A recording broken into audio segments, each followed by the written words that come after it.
Hello students and my dear friends, how are you. शुरुआत करते हैं नए दिन की नए जोश नए उमंग के साथ। स्वागत है आपका आपके अपने यूट्यूब चैनल ग्रामेटिकल गाइडलाइंस में।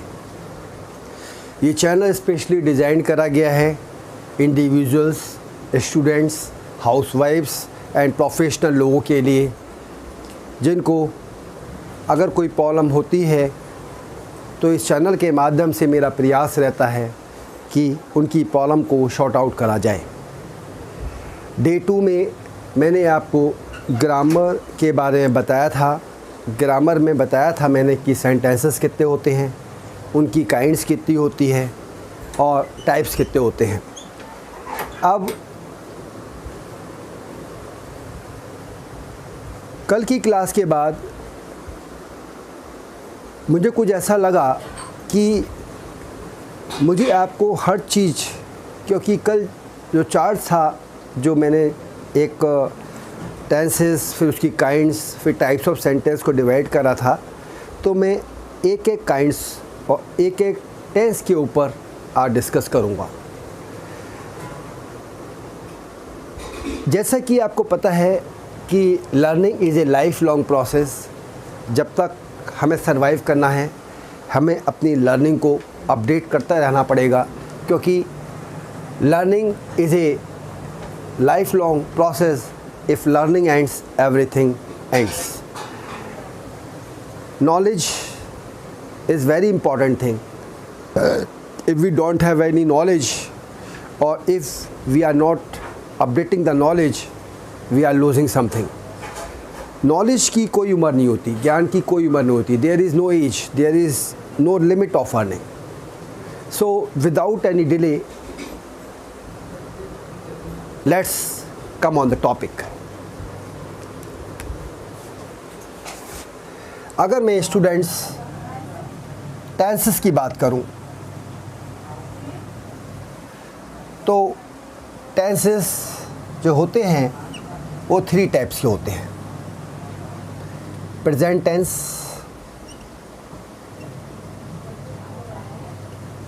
Past tense and future tense.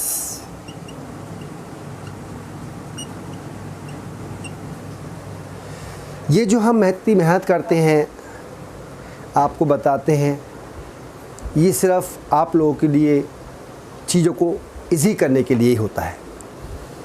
इसके बदले में सिर्फ हमें आपसे कुछ नहीं चाहिए होता।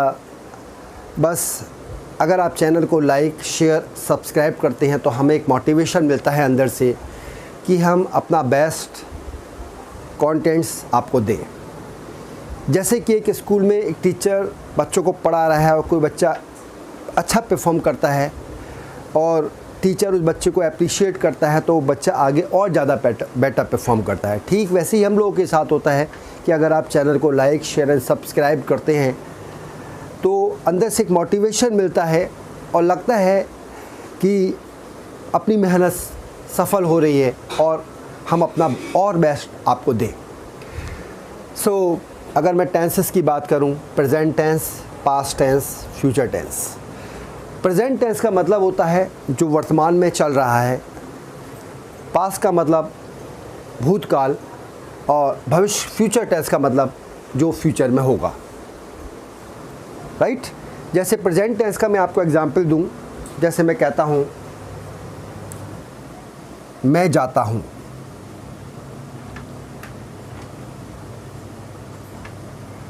वह खाना खाती है,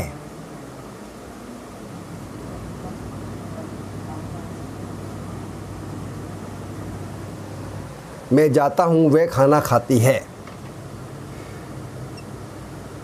तुम पढ़ते हो। ये सारे प्रेजेंट टेंस के एग्जाम्पल्स हैं। ये सारे प्रेजेंट टेंस के एग्जाम्पल हैं। यानी अगर मैं टेंसेस को तोड़ूं, ये मेरे टेंसेस हो गए। इसमें सबसे पहले प्रेजेंट टेंस, दूसरा पास्ट टेंस और तीसरा फ्यूचर टेंस। प्रेजेंट टेंस में चीज़ प्रेजेंट में होती है, प्रेजेंट में उस चीज़ का होना पाया जाता है।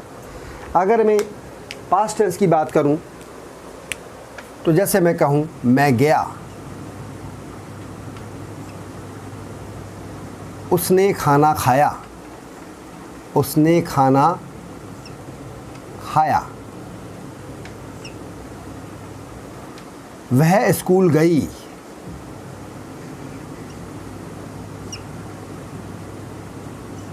ये सारे पास्ट टेंस के एग्जाम्पल हैं। पास्ट टेंस में काम का होना पाया जाता है, प्रेजेंट में काम होता है, पास्ट में काम का होना पाया जाता है। फ्यूचर की अगर बात करूं तो मैं लिखूंगा मैं जाऊंगा, वह खाना खाएगी,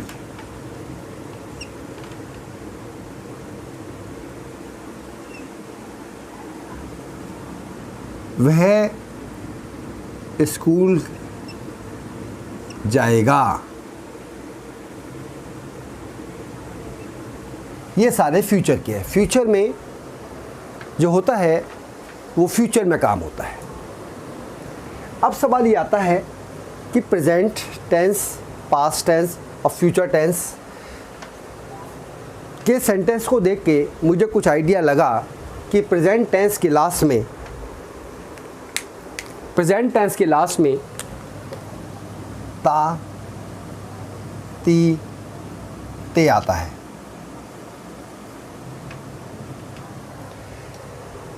पास्ट टेंस को देख के लगा कि काम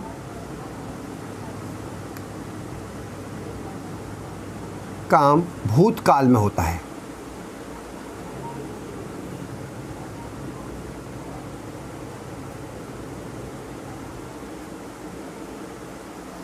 फ्यूचर टेंस के लास्ट में गा, गी, गे आता है। राइट स्टूडेंट्स, ये इसकी पहचान है।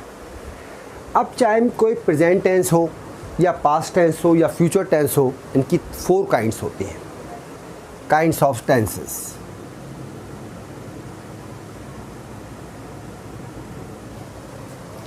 काइंड्स ऑफ टेंसेस में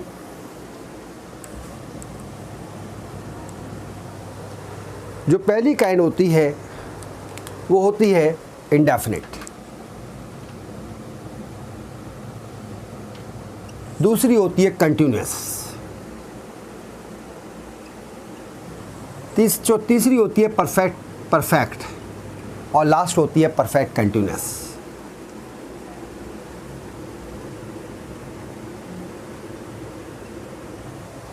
परफेक्ट कंटिन्यूअस, ये टेंसेस की काइंड्स होती है। Present indefinite, present continuous, present perfect, present perfect continuous. यानी कोई सा भी अगर टेंस आप ले रहे हैं, हर टेंस की ये 4 काइंड्स होंगी। प्रेजेंट की 4 काइंड्स, पास्ट टेंस की ये 4 काइंड्स और फ्यूचर टेंस की ये 4 काइंड्स। ओके, अब इसमें टाइप्स ऑफ सेंटेंसेस कितने होते हैं? टाइप्स ऑफ सेंटेंसेस,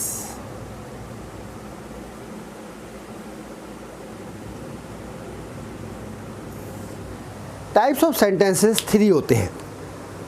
कितने होते हैं स्टूडेंट्स? 3 होते हैं। एक होता है affirmative,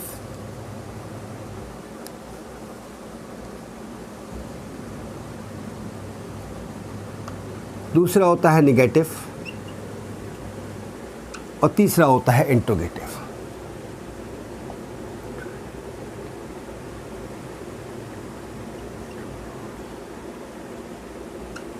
interrogative tense 3, present tense, past tense, future tense. हर टेंस की 4 kinds, indefinite, continuous, perfect continuous. हर काइंड्स में 3 तरह के sentence, affirmative, negative, interrogative. Interrogative sentence के लास्ट में क्वेश्चन मार्क लगाया जाता है। Is it clear students? Screenshot लेना चाहें तो ले सकते हैं, मैं साइड में हो जाता हूँ।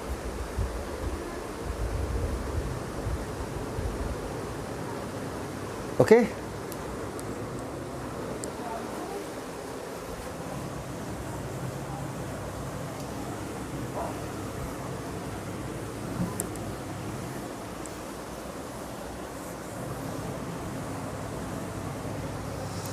अब अगर हम बात करें प्रेजेंट टेंस, प्रेजेंट टेंस और प्रेजेंट टेंस है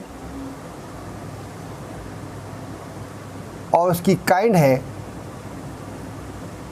इंडेफिनिट। प्रेजेंट टेंस और काइंड है उसकी इंडेफिनिट। हर टेंस की 4 काइंड्स होती हैं भाई। पहले हमें पता होना चाहिए टेंस कितने होते हैं, प्रेजेंट, पास्ट, फ्यूचर। हर टेंस की 4 काइंड्स होती हैं, indefinite, continuous, perfect, perfect continuous. हर काइंड्स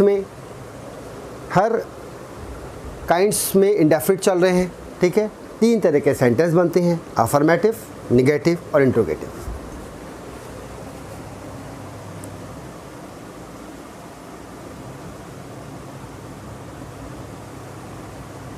टाइप्स ऑफ सेंटेंसेस होते हैं अफर्मेटिव, निगेटिव और इंट्रोगेटिव।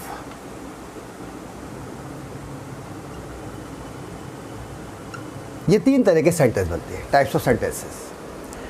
अब अगर हम सिर्फ प्रेजेंट टेंस की इंडेफिनिट काइंड्स की बात करें, प्रेजेंट टेंस की इंडेफिनिट काइंड की बात करें और टाइप्स ऑफ सेंटेंसेस है अफर्मेटिव, निगेटिव और इंट्रोगेटिव। अब जैसे मैंने आपसे कहा मैं स्कूल जाता हूँ। अब सबसे पहले सेंटेंस को पहचानना है कि ये कौन सा टेंस है। मैं स्कूल जाता हूँ तो हमने बताया था प्रेजेंट टेंस की इंडेफिनिट काइंड के बारे में बात कर रहे हैं, ठीक है। तो प्रेजेंट टेंस के इंडेफिनिट में लास्ट में क्या पाया जाता है, ता, ती, ते। मैं स्कूल जाता हूँ तो मैं समझ गया कि प्रेजेंट टेंस है। मैं समझ गया कि प्रेजेंट टेंस है, प्रेजेंट टेंस का इंडेफिनिट है क्योंकि इसकी लास्ट में ता, ती, ते आ रहा है। अब सेंटेंस कौन सा है, अफर्मेटिव का मतलब एक सिंपल सेंटेंस। मैं स्कूल जाता हूँ, ये सेंटेंस कौन सा है, अफर्मेटिव सेंटेंस।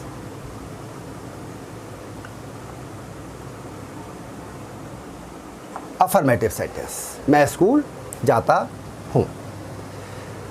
अब मैं अगर इसी सेंटेंस में नहीं लगा देता हूँ, मैं स्कूल नहीं जाता हूँ,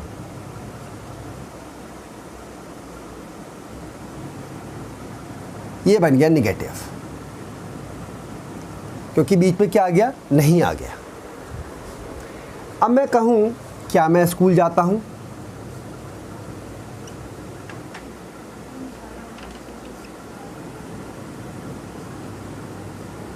ये बन गया इंट्रोगेटिव,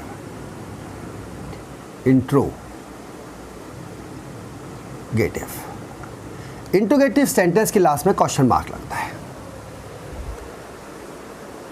सबसे पहले पहचानना है कि कौन सा टेंस है, कौन सी काइंड है। प्रेजेंट टेंस के इंडेफिनिट में लास्ट में तातीते आता है। अफर्मेटिव सेंटेंस का मतलब जिसमें हम प्रेजेंट में कोई पॉजिटिव जवाब देते हैं, जैसे मैं जाता हूँ, वह सोती है, वह खाती है, वह खेलता है। अफर्मेटिव अगर नहीं यूज़ हो जाता है सेंटेंस में, नहीं वर्ड यूज़ होता है तो वो निगेटिव। और अगर क्वेश्चन मार्क लग जाता है, जैसे मैंने कहा मैं स्कूल जाता हूँ, अफर्मेटिव, मैं स्कूल नहीं जाता हूँ, निगेटिव। अब मैंने कहा क्या मैं स्कूल जाता हूँ, ये सेंटेंस बन गया इंट्रोगेटिव। क्वेश्चन पुट कर लिया। अब मुझे अगर इनको ट्रांसलेट करना है, राइट, तो मुझे इसके रूल्स पता होने चाहिए कि अगर मैं प्रेजेंट टेंस के इंडेफिनिट में अफर्मेटिव, निगेटिव और इंट्रोगेटिव सेंटेंस बना रहा हूँ तो उसके रूल्स क्या हैं। अब हम रूल्स देखते हैं थोड़े से, उसके बाद सेंटेंस फ्रेम आउट करेंगे। अगर अफर्मेटिव सेंटेंस है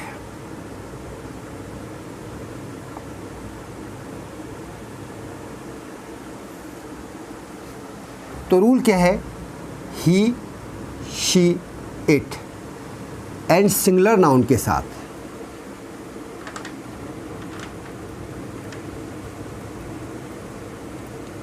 एस या ईएस लगाते हैं।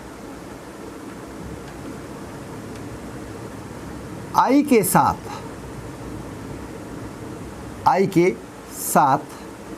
एस या ईएस नहीं लगाते हैं।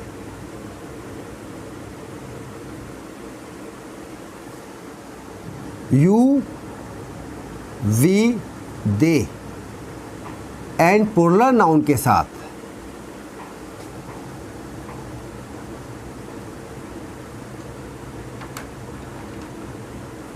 एस या ईएस नहीं लगाते हैं।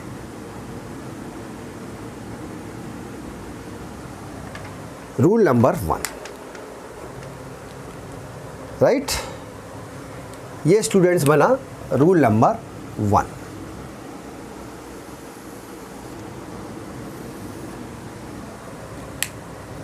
Rule 1, affirmative sentence. रूल 2, अगर सेंटेंस निगेटिव है, निगेटिव सेंटेंस,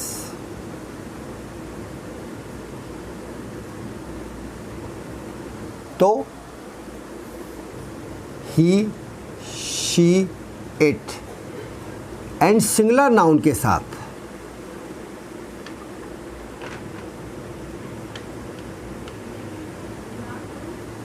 डज नॉट लगाते हैं। डज नॉट लगाते हैं। आई के साथ डोंट का यूज करते हैं।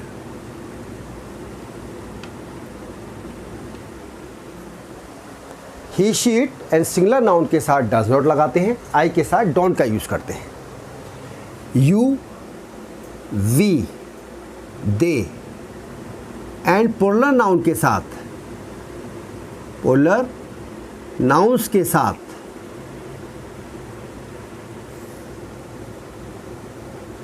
डोंट का यूज करते हैं। ये बना rule number 2, singular noun, plural noun और आई के साथ। This is rule number 2।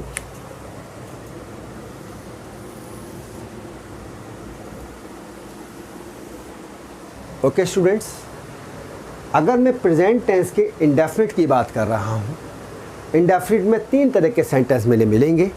Rule क्या है? अफर्मेटिव का। रूल क्या है? निगेटिव का। और रूल क्या है? इंट्रोगेटिव का। Rule number 3,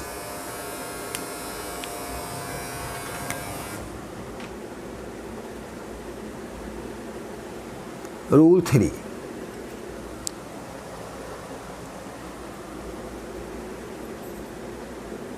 does to be put. Does का यूज करना है। Does to be put before subject. Does to be put before subject with he, she, it and singular noun.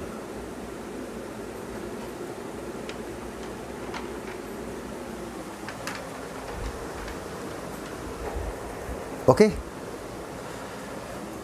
Does to be put या used, put भी use कर लिख सकते हैं, used भी लिख सकते हैं। पुट या यूज्ड दोनों में से कोई यूज करे। डज टू बी यूज्ड या does to be put, use लिख लीजिए, एक ही वर्ड लिख दीजिए, कंफ्यूज ना होइए।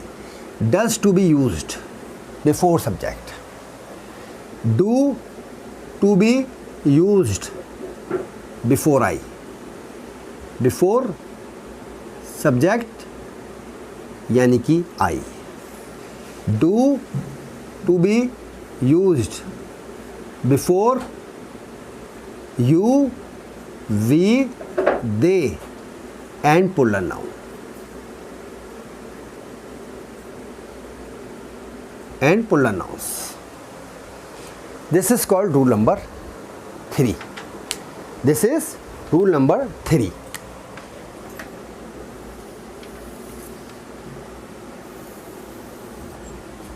This is rule number 3। अब सवाल क्या है, जैसे मैंने कहा मैं स्कूल जाता हूँ, ये एक सेंटेंस है। सेंटेंस क्या होता है?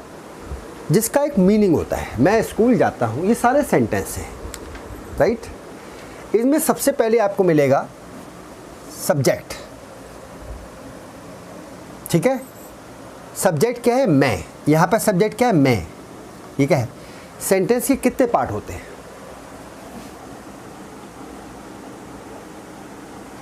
सब्जेक्ट के 3 पार्ट होते हैं मेनली। सब्जेक्ट, ठीक है, सब्जेक्ट, ठीक है, वर्ब,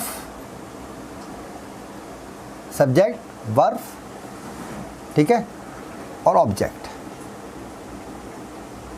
वैसे सेंटेंस को क्या होता है? सब्जेक्ट, सेंटेंस में सब्जेक्ट प्रेडिकेट शॉर्ट आउट करना होता है, लेकिन सेंटेंस में ऐसे, इसको ऐसे समझिए आप, सेंटेंस में नंबर 1 जो आपको मिलेगा वो मिलेगा सब्जेक्ट। अब अगर मुझे इनका ट्रांसलेशन करना है, जैसे मैंने कहा मैं स्कूल जाता हूँ, अफर्मेटिव सेंटेंस है। मैंने रूल देखा कि he, she, it and singular noun के साथ एस लगाते हैं, आई के साथ एस नहीं लगाते हैं, you, we, they and plural noun के साथ एस नहीं लगाते हैं। तो मैंने देखा मैं स्कूल जाता हूँ, एक चीज़ पे कमांड आपका और होना चाहिए, फॉर्म्स ऑफ वर्ब। ये आपको अच्छे से पता होनी चाहिए। फॉर्म्स ऑफ वर्ब आपको अच्छे से पता होना चाहिए। आपकी वर्ड पावर बहुत स्ट्रांग होनी चाहिए। इंग्लिश के लिए वर्ड पावर का स्ट्रांग होना बहुत ज़रूरी है, जिसे वोकैबुलरी भी कहा जाता है। अब मेरे से कहा मैं स्कूल जाता हूँ, तो मेरे को पता है मैं यानी आई गो, राइट, क्योंकि मुझे पता आई के साथ एस नहीं लगाते। मैं स्कूल नहीं जाता हूँ, निगेटिव पे आ गए, आई के साथ डोंट का यूज़। मैं स्कूल नहीं जाता हूँ, I don't go to school. क्या मैं स्कूल जाता हूँ? Rule number 3, do to be use before subject I. Do I go to school, interrogative mark. Okay. अब अभी मैंने बात करी थी आई के बारे में, अब मैं सब्जेक्ट को सिंगुलर रखता हूं। जैसे मैंने कहा वह स्कूल जाती है, क्या वह स्कूल नहीं जाती है? क्या वह स्कूल जाती है?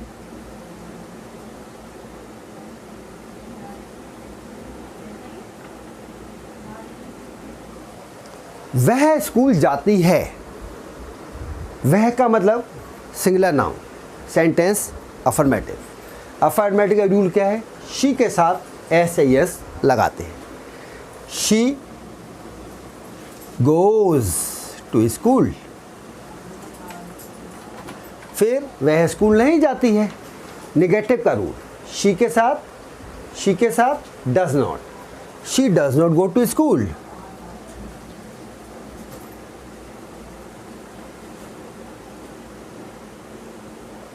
क्या वह स्कूल जाती है? Rule number 3। रूल नंबर 3 के लिए, 3 किसके लिए है? इंट्रोगेटिव सेंटेंस के लिए।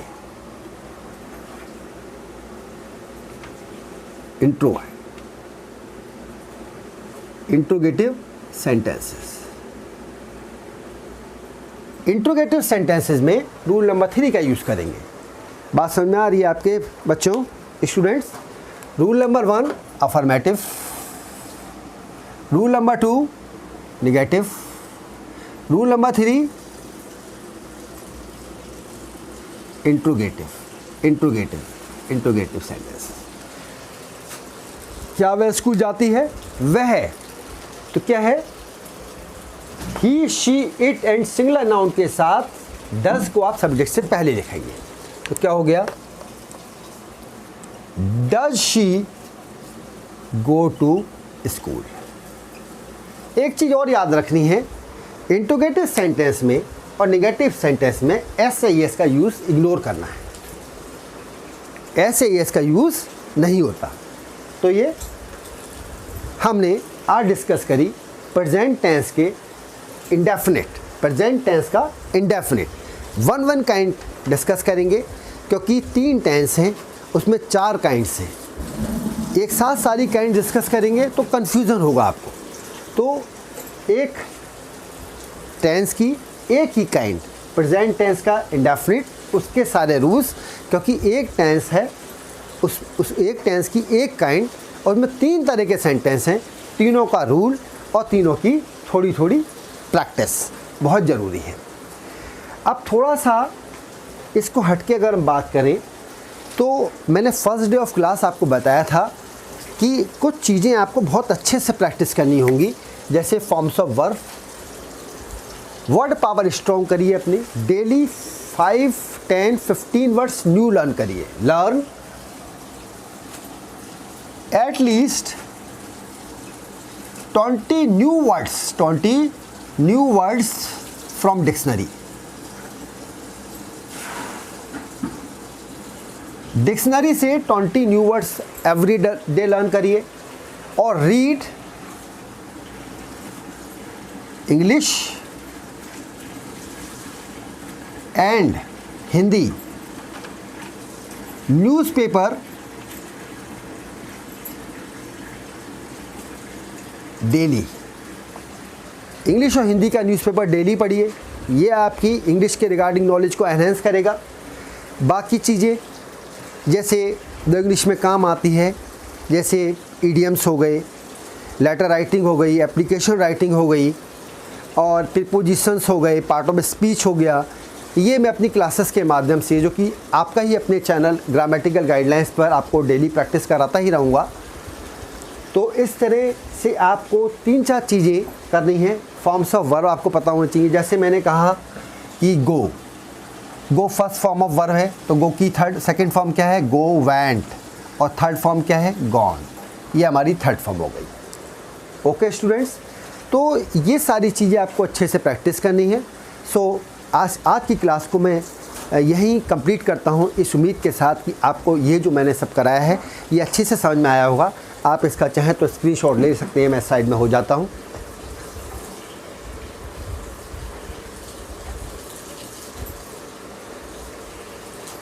ओके स्टूडेंट्स, आपको ये जो भी कुछ जानकारी आपको मैंने दी है, मैंने आज सिर्फ एक ही टेंस डिस्कस करा है, उसकी एक काइंड ली है इंडेफिनिट, और एक इंडेफिनिट काइंड के तीनों टाइप्स के सेंटेंस के ऊपर मैंने डिस्कस करा है। अगर ये आपको दी गई जानकारी आपको समझ में आती है और तो मेरे चैनल को लाइक, शेयर एंड सब्सक्राइब करना ना भूलिएगा, बेल आइकन को दबाना ना भूलिएगा, क्योंकि बेल आइकन दबाने से आपको लेटेस्ट अपडेट्स जब हम न्यू वीडियो को डाउनलोड करते हैं आप तक इमीडिएट पहुंचेंगे। तो आप आपका ये चैनल जो ग्रामेटिकल गाइडलाइन से आपका ही है, आपको इसे प्रमोट करना है, तो मेरे इस चैनल को लाइक, शेयर एंड सब्सक्राइब करना ना भूलिएगा। सो मिलता हूँ कल नई क्लास के साथ, नए टेंस के साथ, नई काइंड के साथ। So thanks for watching my channel, have a good day, all the best students.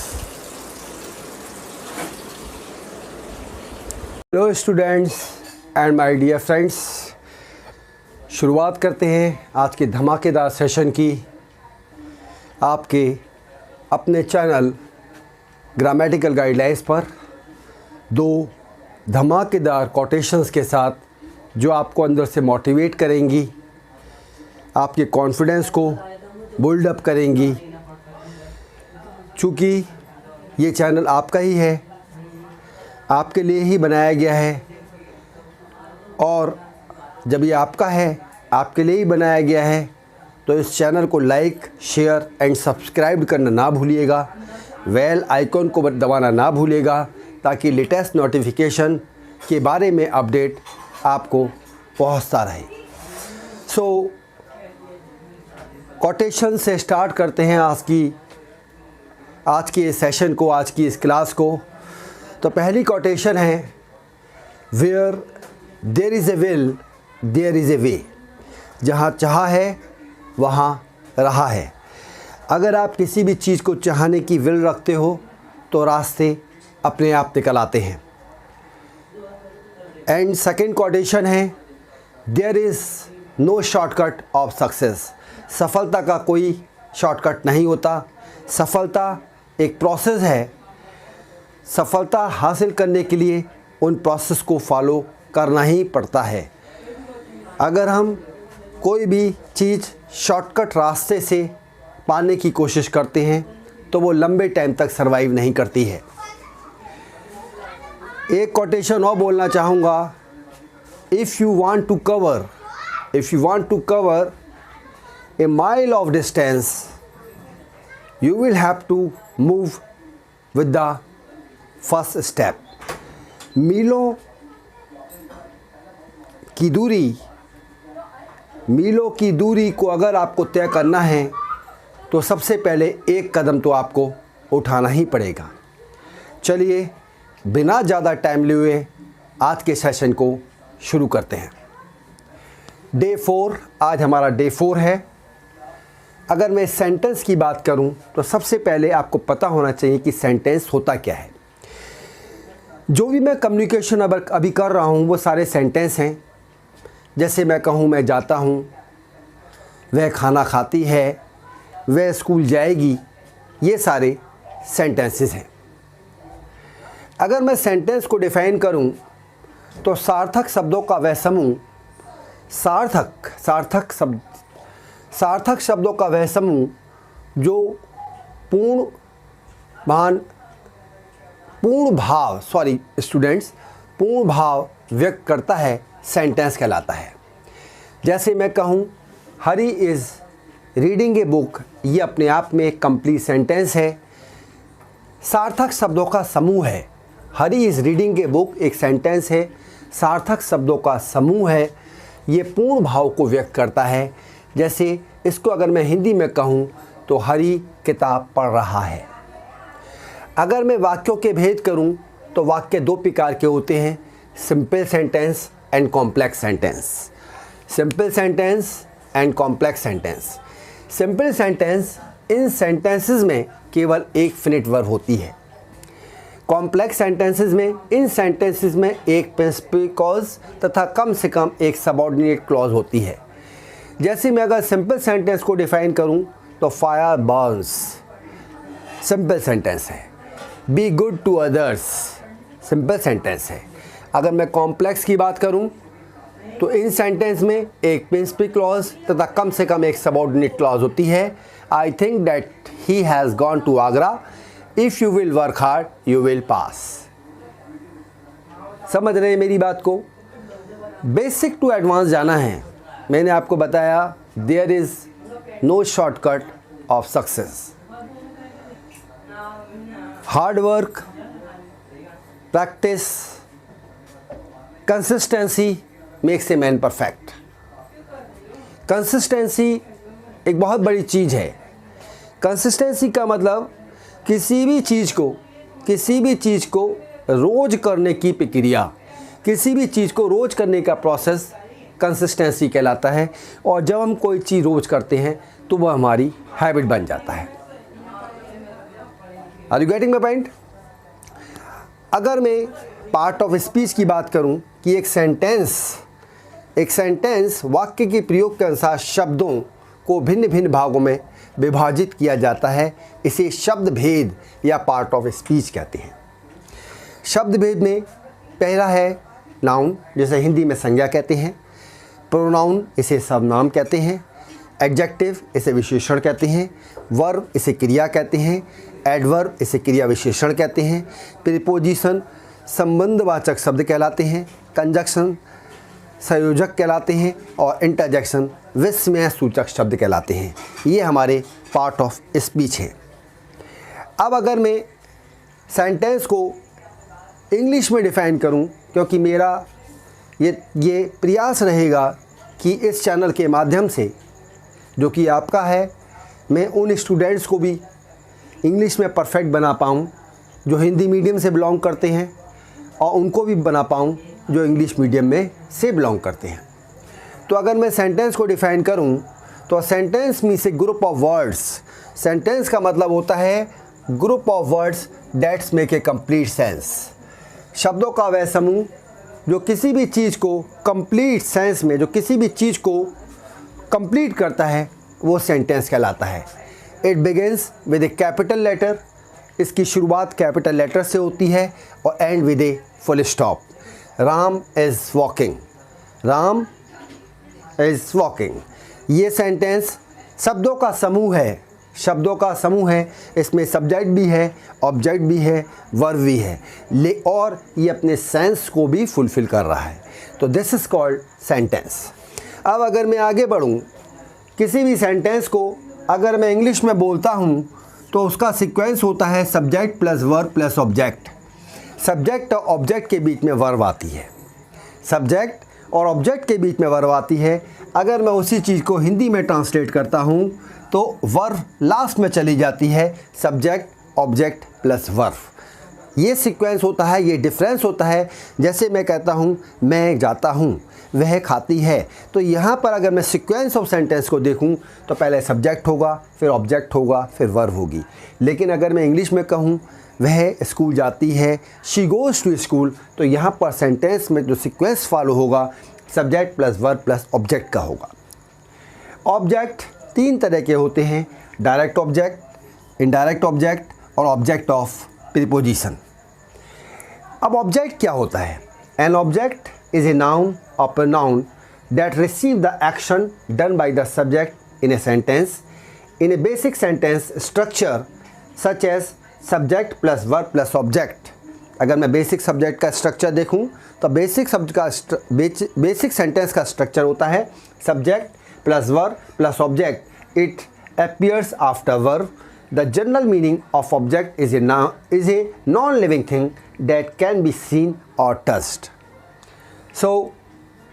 ये सारी चीज़ें मैंने आपको फीडबैक के तौर में बताई, क्योंकि मैं बेसिक लेके चलना है। और याद रखिए, मैं दोबारा आपको रिपीट कर रहा हूँ, अगर इंग्लिश में परफेक्शन चाहिए तो सबसे पहले चीज़ अपनी वोकैबुलरी, अपनी word power, new words everyday 20 ज़रूर लर्न करिए। डिक्शनरी लाइए, डिक्शनरी से 20 न्यू वर्ड्स ज़रूर लर्न करिए। फॉर्म्स ऑफ वर्ब लर्न करिए। इंग्लिश और हिंदी के न्यूज़पेपर को पढ़िए, क्योंकि इंग्लिश और हिंदी का न्यूज़पेपर जब आप पढ़ते हैं तो आप जो चीज़ हिंदी में पढ़ते हैं उस चीज़ को इंग्लिश में क्या इंग्लिश का पेपर बता रहा है वो आपको समझ में आता है या आ जाएगा, राइट। चौथी चीज़ जो इम्पॉर्टेंट है, कुछ चीज़ें जैसे इंग्लिश में यूज़ होती हैं, ईडियम्स होते हैं, जिसे हम हिंदी में मुहावरे कहते हैं। जैसे मैं कहूँ यह काम आसान नहीं है, यह काम आसान नहीं है, या 12th में फर्स्ट डिवीज़न लाना आसान नहीं है, तो यह काम आसान नहीं है, मैं इनको 3 शब्दों में कह सकता हूँ, bed of roses. Bed of roses का मतलब होता है कठिन कार्य। सब ठीक है, ऑल इज़ वेल, राइट। तो इस तरह की कुछ चीज़ें जो बड़े सेंटेंस को कॉम्पैक्ट कर देती हैं वो इडियम्स कहलाते हैं। फिर सिनोनियम्स होते हैं, विलोम शब्द होते हैं, प्रीपोजिशंस होती हैं, राइट। ये सारी चीज़ें इंग्लिश में बहुत इंपॉर्टेंट रोल प्ले करती हैं। लेटर राइटिंग है, एप्लीकेशन कैसे लिखेंगे, ये सारी चीज़ें हैं। ये सब मैं आपको स्टेप बाय स्टेप बताऊंगा। कल का जो हमारा टॉपिक चल रहा था वो था प्रेजेंट इंडेफिनिट, प्रेजेंट की इंडेफिनिट काइंड। आज स्टार्ट करते हैं प्रेजेंट कंटिन्यूअस। इसका आप स्क्रीनशॉट ले लीजिए स्टूडेंट्स।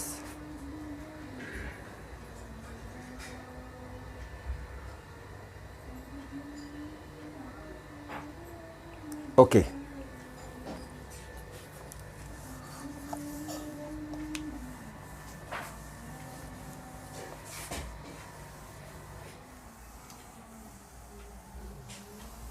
एक कोटेशन मुझे और याद आई आपको पढ़ाते पढ़ाते,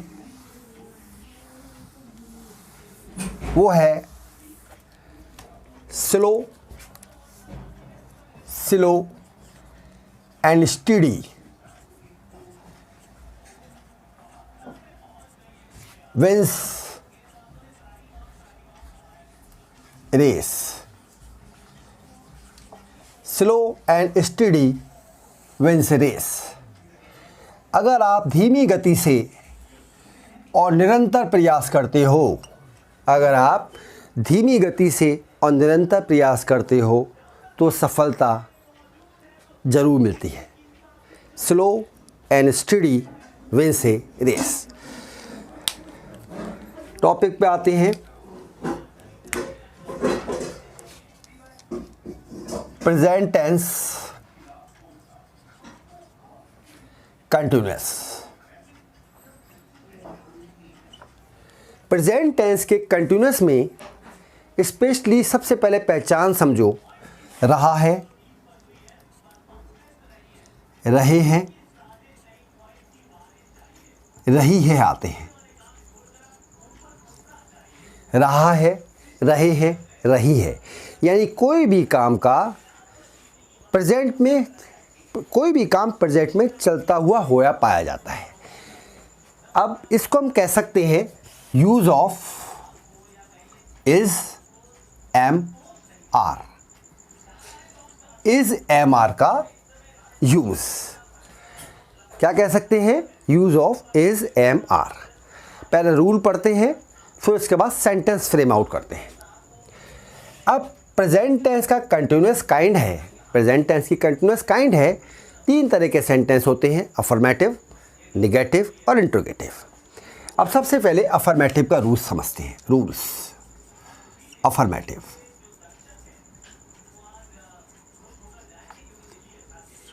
अफर्मेटिव में use is with he, she, it and singular noun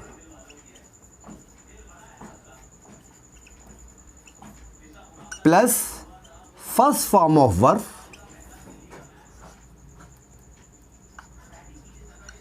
plus ING, यानी फर्स्ट वर्ब की फर्स्ट फॉर्म में आईएनजी लगाना है। ही इसका यूज़ करना है और ही शीट के साथ और सिंगुलर नाउन के साथ first form of verb plus ING लगाना है। Use are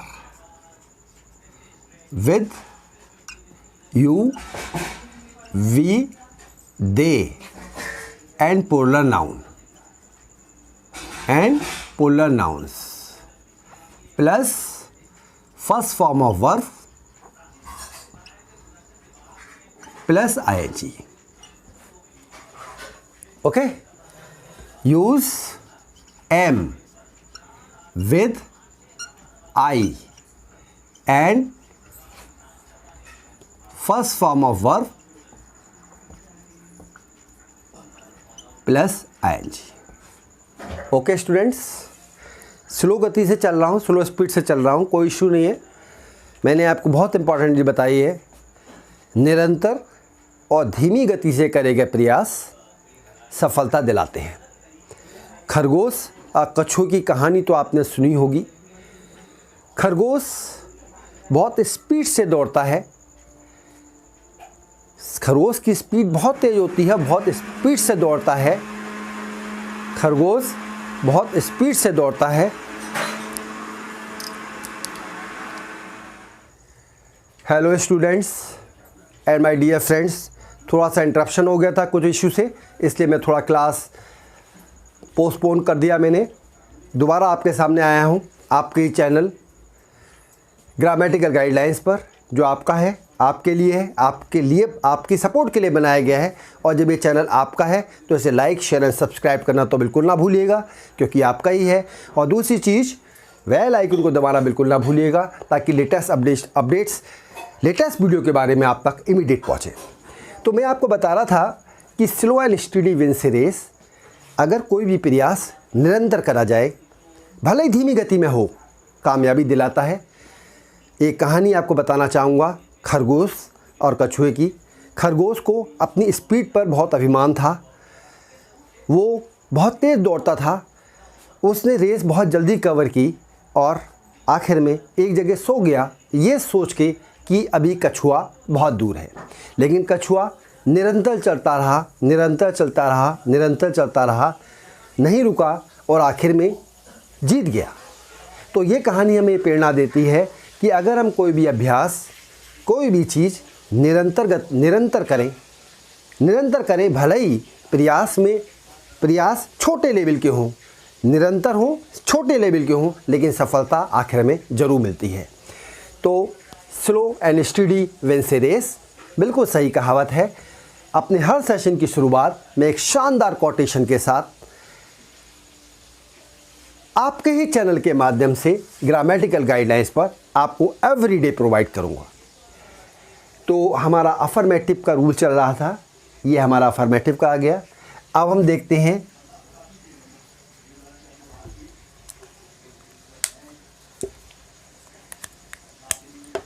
rules negative. अगर निगेटिव सेंटेंस है तो क्या रूल होगा? Use is with he, she, it and singular noun,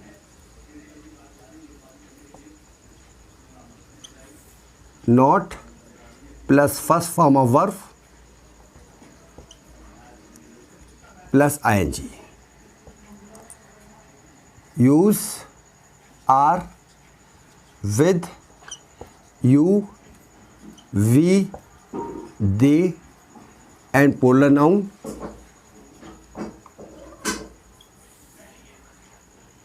plus not plus first form of verb plus ing, और use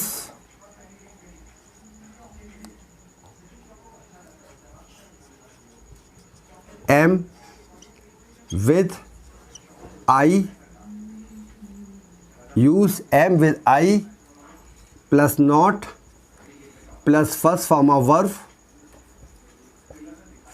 of verb plus ing। ये negative का rule हो गया स्टूडेंट्स। अब आते हैं interrogative rules. Interrogative,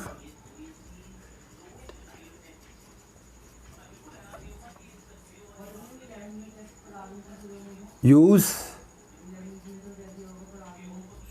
is with he, she, it, use is with he, she, it and singular noun, use is with he, she, it and singular noun plus first form of verb plus ing, use are with you, we, use is with he, she, it and singular noun plus first form of verb plus ing before subject. Before subject. Use are with you, we, they and polar noun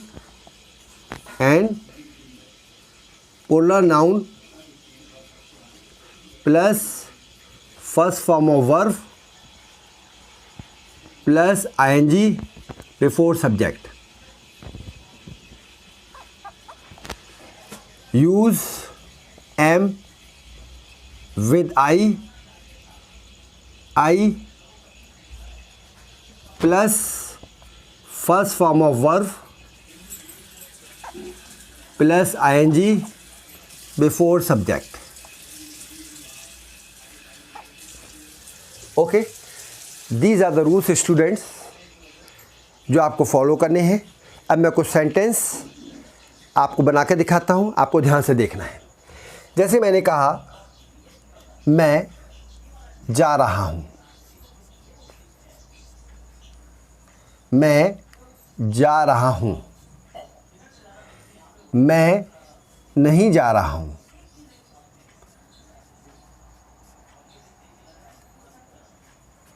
क्या मैं जा रहा हूँ?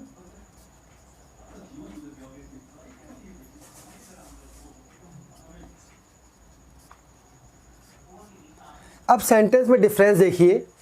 मैं जा रहा हूँ, मैं जा रहा हूँ यानी कोई चीज़ प्रेजेंट में मूविंग ऑन है, चल रही है। तो अगर मैं इस सेंटेंस को देखूं तो मैं समझ गया ये सेंटेंस अफर्मेटिव है।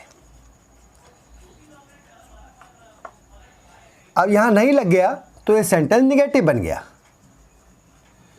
यहाँ क्या लग गया सब्जेक्ट से पहले, तो इंट्रोगेटिव बन गया। बात समझ में आ रही है? अब यहाँ पर अफर्मेटिव का रूल लगना है, इस केस में नेगेटिव का रूल लगना है, और यहाँ पर क्या मैं जा रहा हूँ इंट्रोगेटिव का रूल लगना है।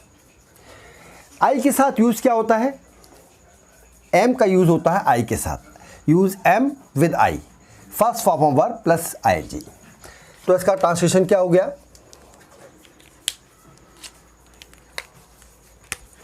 आई am going, I am going,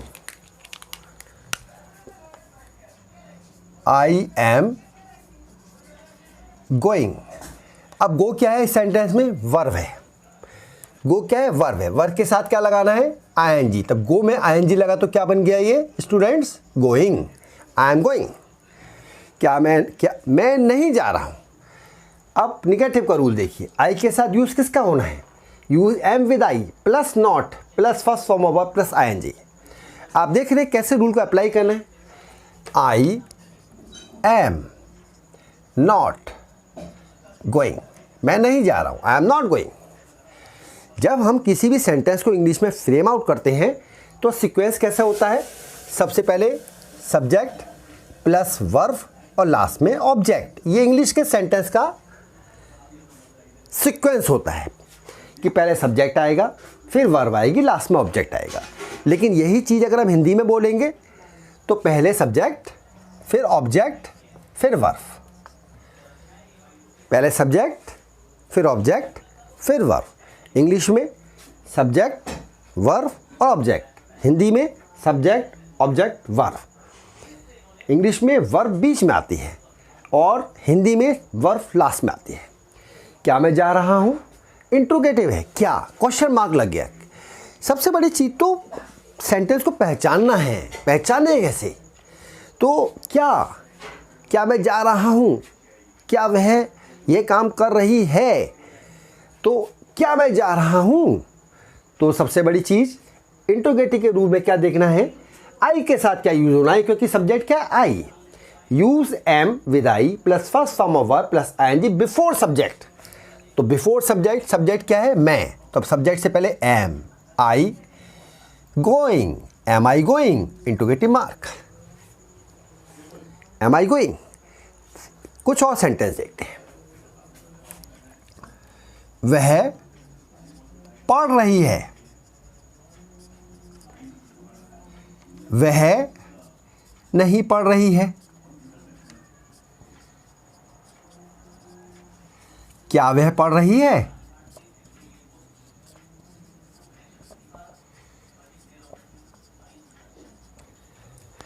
वह पढ़ रही है, अफर्मेटिव सेंटेंस। अफर्मेटिव। अब वह पढ़ रही है, शी के साथ यूज देखिए अफर्मेटिव में, शी के साथ इज, शी के साथ इज। तो she is, she is verb क्या है? पढ़ रही है, रीड, रीड। अब हमें क्या लगाना है इसके आगे? Reading, read plus ING, reading. She is reading. वह नहीं पढ़ रही है, निगेटिव का रूल देख लीजिए। शी के साथ क्या यूज होता है?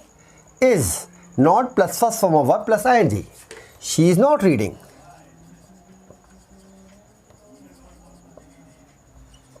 क्या वे पढ़ रही है? इंट्रोगेटिव, इंट्रोगेटिव का रूल देख लीजिए।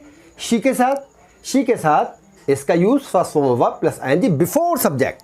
सब्जेक्ट क्या है? वह। तो इससे पहले क्या आएगा? वर्ब।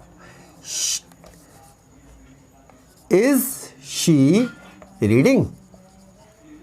क्या वह पढ़ रही है? Interrogative mark. तो सबसे पहली चीज आपको ये समझना है, अगर मुझे किसी डेस्टिनेशन पे जाना है तो सबसे पहले मेरी अप्रोच तो सही होनी चाहिए ना। अगर मेरी अप्रोच ही गलत होगी तो मैं वहाँ तक पहुँचूँगा कैसे? मुझे मान लीजिए यहाँ से अब्रॉड जाना है, या मुझे यहाँ से मान लीजिए जयपुर जाना है। अब सबसे पहले मुझे जाना है, ये डिसाइड करना है कैसे जाना है। हाउ? बाय ट्रेन, बाय बस, बाय प्लेन, किससे जाना है। अब मुझे मान लीजिए ट्रेन से जाना है और मैं एयरपोर्ट पर खड़ा हो जाऊं। अगर मुझे ट्रेन से जाना है और मैं एयरपोर्ट पर खड़ा हो जाऊं तो क्या मैं डेस्टिनेशन पे पहुंच पाऊंगा? सबसे पहली चीज़, जिस डेस्टिनेशन पे मेरे को पहुंचना है वहां की अप्रोच मुझे कैसे लेनी है। मुझे अगर ट्रेन से जाना है तो मुझे रेलवे स्टेशन पहुंचना होगा, मुझे अगर प्लेन से जाना है तो मुझे एयरपोर्ट पहुंचना होगा, मुझे अगर बस से जाना है तो मुझे बस स्टैंड पहुंचना होगा। मेरी बात समझ रहे हैं ना? तो सबसे बड़ी चीज़, जब मैं कोई चीज़ speaking English, fluency in English different matter है। पहले अपना बेस स्ट्रॉन्ग करिए। मैं जा रहा हूँ, एक नॉर्मल चीज़ है, मैंने पॉजिटिवली जवाब दिया है। जहाँ पे पॉजिटिवली रेस्पॉन्स होता है वो अफर्मेटिव है। जब मैं उस चीज़ में नहीं जोड़ दूँ वो नेगेटिव है, और जब मैं उसमें क्वेश्चन मार्क लगा दूँ तो वो इंटरोगेटिव है। इतनी बात क्लियर है स्टूडेंट्स? Is it clear?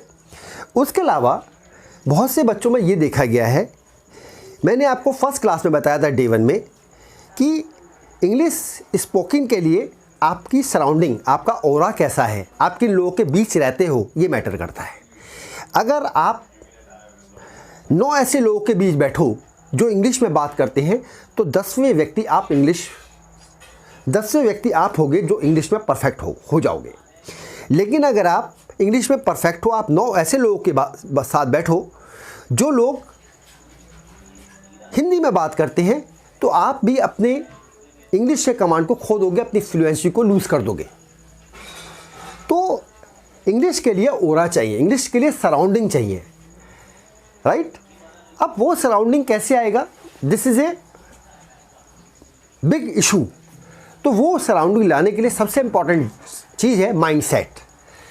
आप सोचिए कि आप आप हिंदी में किसी भी चीज़ को कितना फास्ट सोचते हैं, उस चीज़ को इंग्लिश में नहीं सोच पाते। द रीज़न इज़ डैट दिन का मेजर टाइम हम उन लोगों के साथ स्पेंड कर रहे हैं जो हिंदी बोलते हैं। अब मान लीजिए हम स्कूल जा रहे हैं, प्राइवेट ट्यूशन ले रहे हैं, वहाँ पर हम अपने कम्युनिकेशन को कितना स्ट्रॉन्ग कर सकते हैं? Quite impossible. तो सबसे पहले अपने थिंकिंग प्रोसेस को बदलिए। Whatever you want to think, जो भी आप बोलना चाहते हैं, जो भी आप सोचना चाहते हैं, जो भी आप विजुलाइज कर रहे हैं, उसे इंग्लिश में करना शुरू करिए। आई एश्योर यू, मैं आपको श्योरिटी देता हूँ, मैं एश्योर करता हूँ आपको, आप इस चीज़ को सिर्फ 21 डेज करके देखिए। आप जो भी कुछ सोच रहे हैं उसकी विजुलाइजेशन इंग्लिश में करिए। अपने माइंड को इंग्लिश में गेम खिलाइए, अपने माइंड को इंग्लिश में गेम खिलाइए instead of thinking in Hindi. आपके अंदर भी परफेक्शन विद इन 30 डेज आ जाएगा। सो इन्हीं शब्दों के साथ मैं आज की अपनी क्लास को यहीं कंप्लीट करता हूं। अपने आपके लिए बनाए हुए चैनल को, ग्रामेटिकल गाइडलाइंस को लाइक, शेयर एंड सब्सक्राइब करना कतई ना भूलिएगा। बेल आइकॉन को जरूर दबाइएगा ताकि लेटेस्ट अपडेट्स, नए नए वीडियो के बारे में आपको बहुत जल्दी मिलते रहें। सो आज की क्लास को यहीं कंप्लीट करते हैं students. Have a good day, all the best. Thank you so much for watching my channel grammatical guidelines.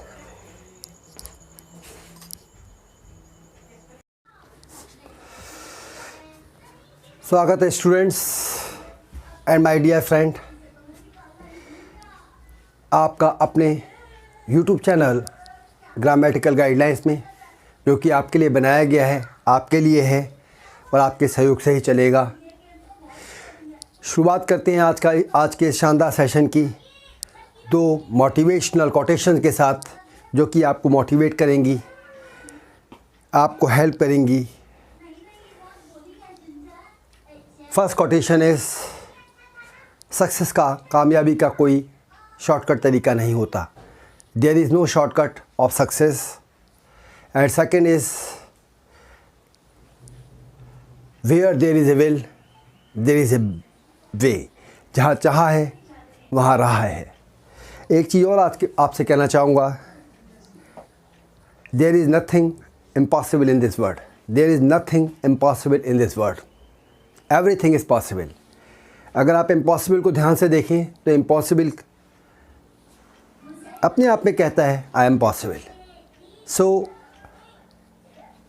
Her student से मेरी यही रिक्वेस्ट है कि अच्छे से पढ़ाई करें, अपने विज़न को, अपने गोल को सेट करें,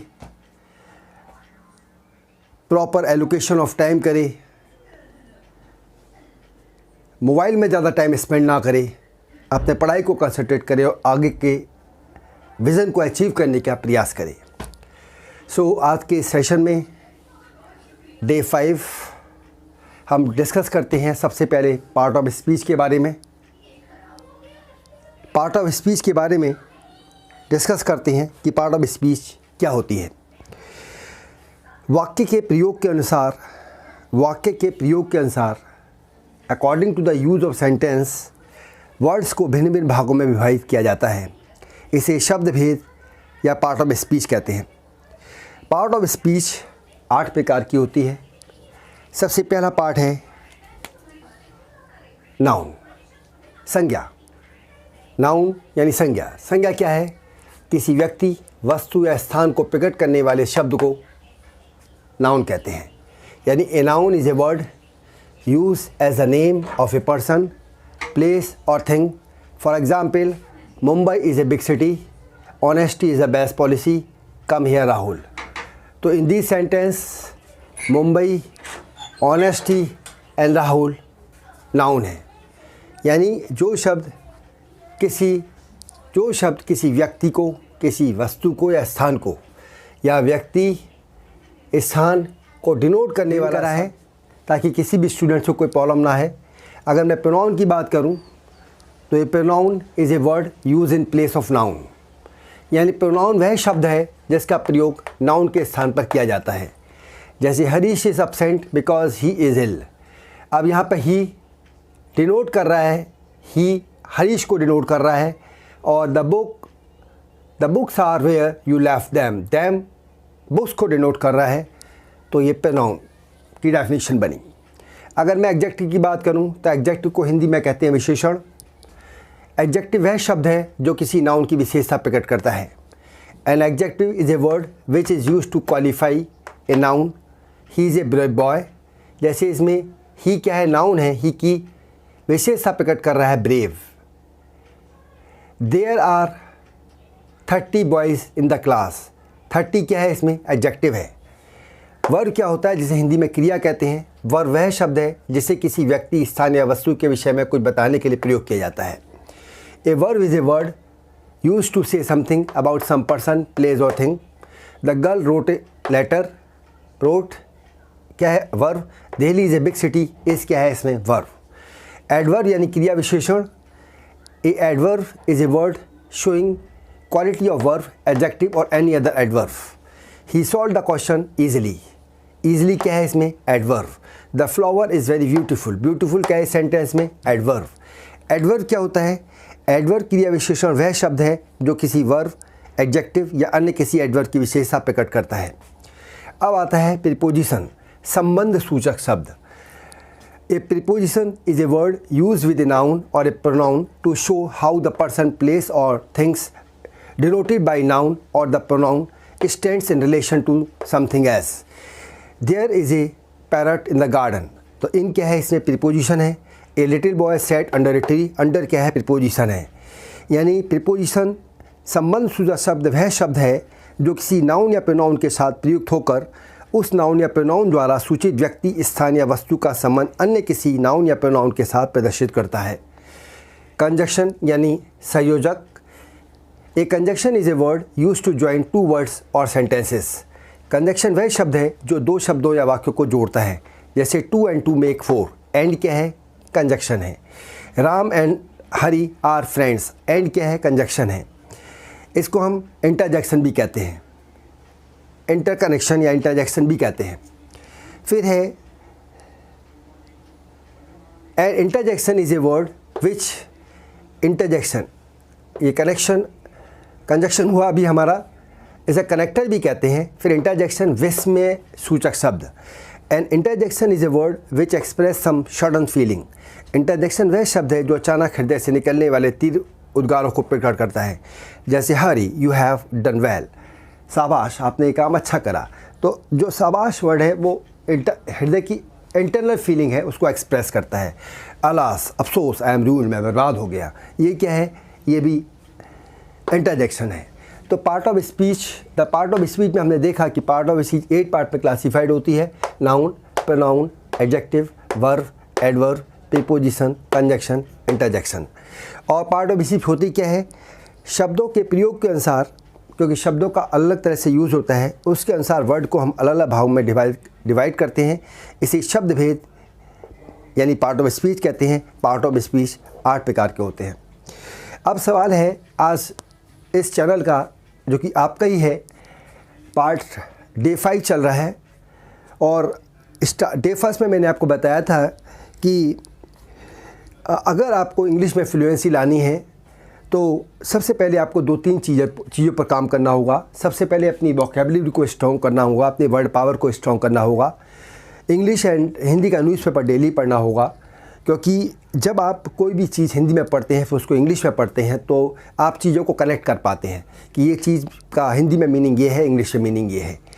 और तीसरी चीज़ मैंने आपको बेसिक बताई थी कि आपको एक सराउंडिंग, एक ऑरा अपने चारों तरफ ऐसा क्रिएट करना पड़ेगा जहाँ पर आपको जो कंपनी मिले वो उन लोगों की मिले जो इंग्लिश में बात करते हैं, इंग्लिश में कम्युनिकेट करते हैं।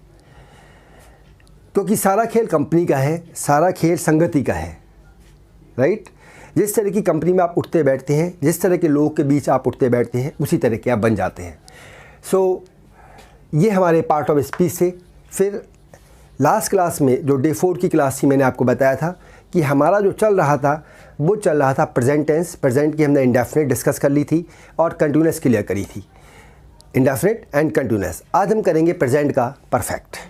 इसका स्क्रीनशॉट ले लीजिए स्टूडेंट्स।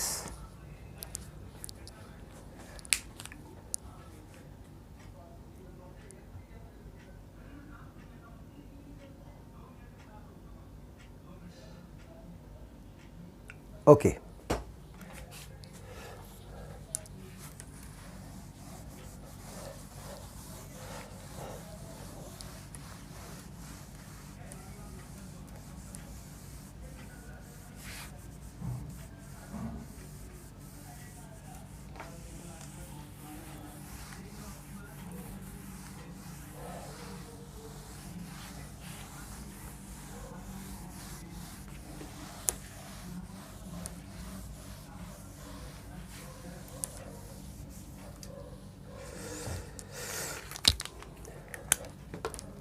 प्रेजेंट टेंस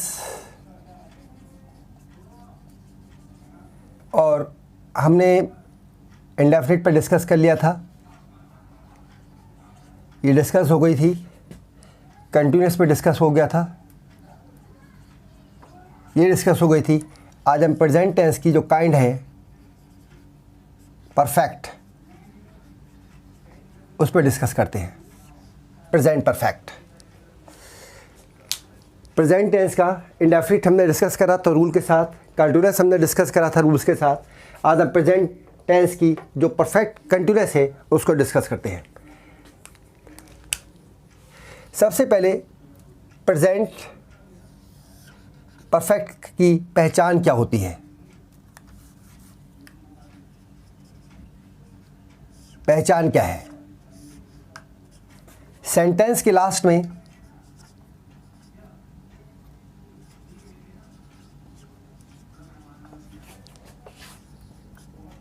चुका है,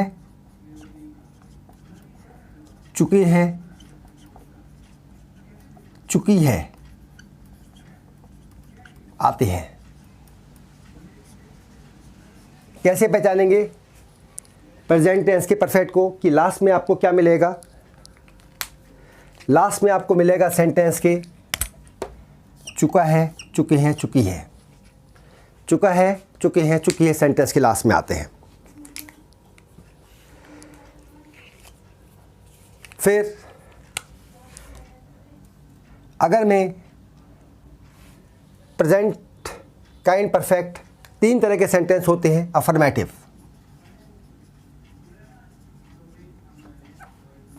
अफर्मेटिव की रूल्स की बात करूं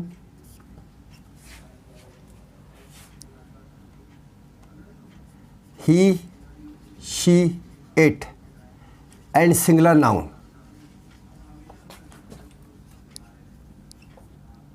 के साथ has plus third form of verb use करते हैं।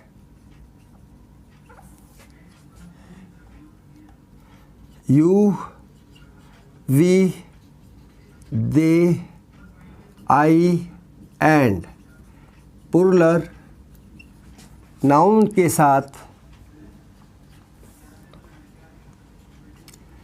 Have plus third form of verb use करते हैं। He, she, it and singular noun के साथ has plus third form of verb use करते हैं। You, we, they, I and plural noun के साथ have plus third form of verb use करते हैं। जैसे मैं दिल्ली जा चुका हूँ।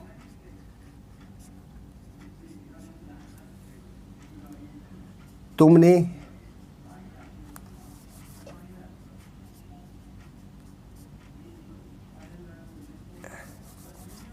सीता खाना खा चुकी है।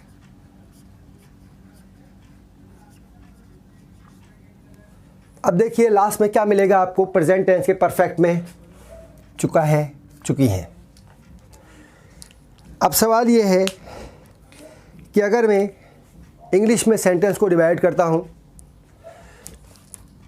तो ये जो पार्ट है ये है subject,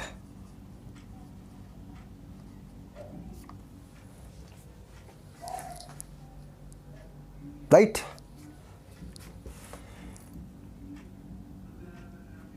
subject plus object plus verb, ये हिंदी में सेंटेंस का सीक्वेंस होता है। अब मैं अगर इसे इंग्लिश में ट्रांसलेट करूंगा तो इसका ट्रांसलेशन होगा I have gone to Delhi. I have gone to Delhi. तो अगर मैं इंग्लिश में बात करूं तो सब्जेक्ट का सीक्वेंस क्या होता है, subject plus verb plus object.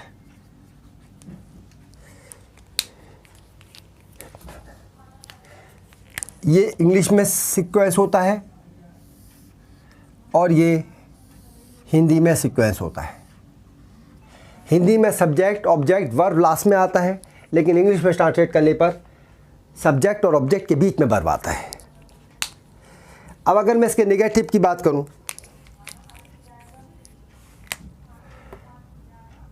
ये रूल हुआ, ठीक है, अफर्मेटिव का, दिस इज अफर्मेटिव। अब मैं नेगेटिव की बात करूं, he, she, it and singular noun के साथ has not plus third form of verb use करते हैं।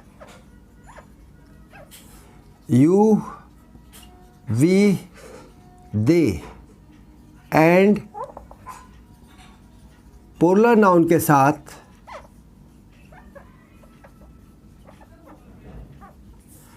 Have not plus third form of verb लगाते हैं, third form of verb use करते हैं। जैसे मैं कहूँ मैं दिल्ली नहीं जा चुका हूँ,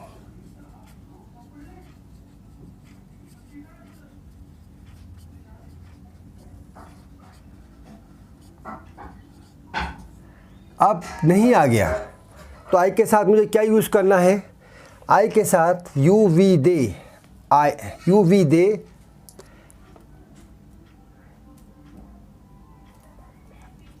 आई, you, we, they I, you, we, दे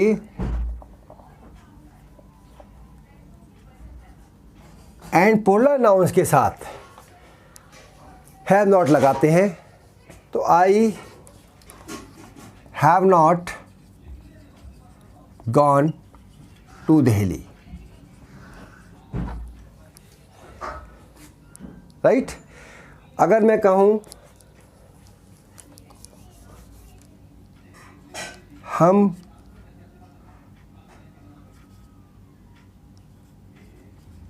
अपना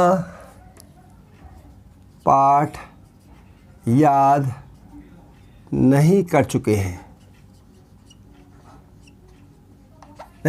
हैं, तो we have not learned our lesson, we have not learned our lesson, right. अब इसका अफर्मेटिव देखते हैं। अफर्मेटिव निगेटिव, अब देखते हैं इसका interrogative.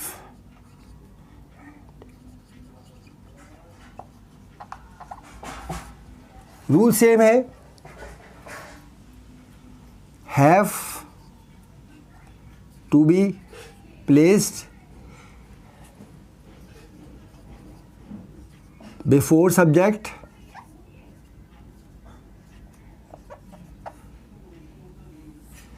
Have to be used, ऐसे देखिए, he, she, it and singular noun के साथ has plus subject plus third form of verb, has plus subject plus third form of verb, you, we, they and polar noun, and polar noun के साथ have plus subject plus third form of verb।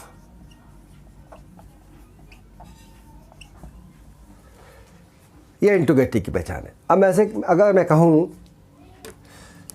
क्या वह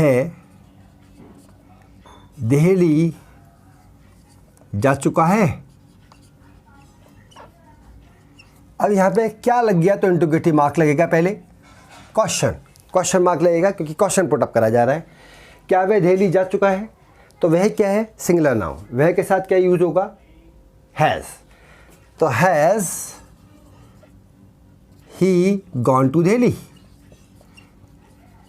has he gone to Delhi, interrogative marks. So ये सारे rules हुए present tense की perfect kind, तीनों type के sentence, affirmative, negative and interrogative. So उम्मीद करता हूँ कि ये सारी चीज़ें आपको समझ में आई होगी। सारी चीज़ें केवल देखना ही काफ़ी नहीं है, उनको अमल में लाना, उनकी प्रैक्टिस करना भी ज़रूरी है। इनकी प्रैक्टिस करिए, practice makes a man perfect. If you will practice hard you will get the better result out of it. So अच्छे से इसकी प्रैक्टिस करिए। मिलते हैं नेक्स्ट क्लास में नेक्स्ट रूल्स के साथ, नेक्स्ट एक्साइटिंग चीज़ों के साथ, नेक्स्ट काइंड्स के साथ। सो इसी के साथ मैं अपनी क्लास कंप्लीट करता हूँ। आपके अपने YouTube चैनल को ग्रामेटिकल गाइडलाइंस को लाइक, शेयर एंड सब्सक्राइब करना ना भूलिएगा। आपका ही चैनल है, आपके सहयोग के बिना तो ये चल ही नहीं सकता। चूँकि आपका चैनल है इसलिए लाइक, शेयर एंड सब्सक्राइब करने का तो बनता ही है। और एक चीज़ मोस्ट इम्पॉर्टेंट, बेल आइकन को दबाना ना भूलिएगा ताकि लेटेस्ट अपडेट्स आपको टाइमली न्यू वीडियो डाउनलोड करते ही मिलते रहें। Thank you, have a good day, all the best.